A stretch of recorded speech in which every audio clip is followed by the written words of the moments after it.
And I won't be specific, no need to be. It's like you can go do a little searching. You can also search on my website, or just sort of go look at some of my What is your posts. website? My name, aprilbraswell.com. How do you spell your last name? Braswell, Braswell. I have about 200 pages at my static site, and just because blogging became more popular after I've been doing stuff already, and just under 500 pages at my blog.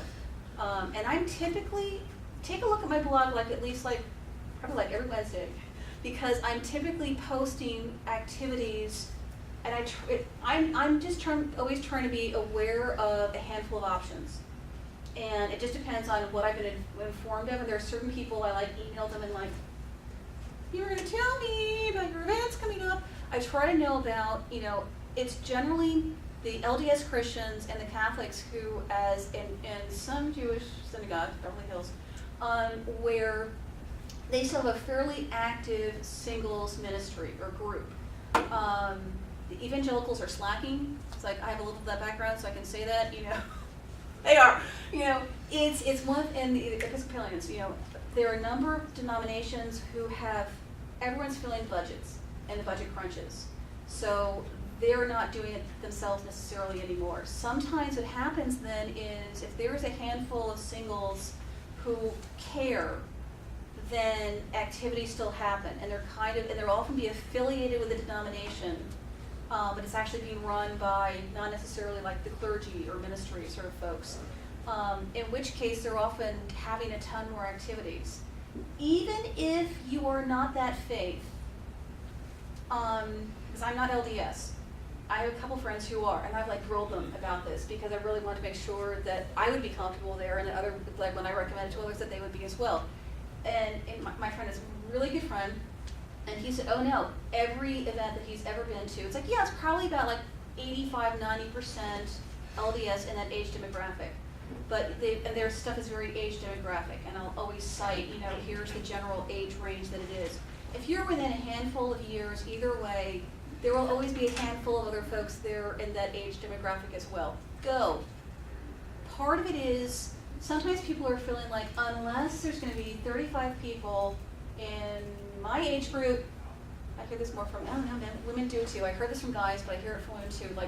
It's if there's not 35 people in my exact demographic, I'm not going to go. It's 35, really, you needed that many people? It's all it takes is one. And typically, as it gets narrower with the different age groups, you're not going to meet 35 single people in one evening in your demographic.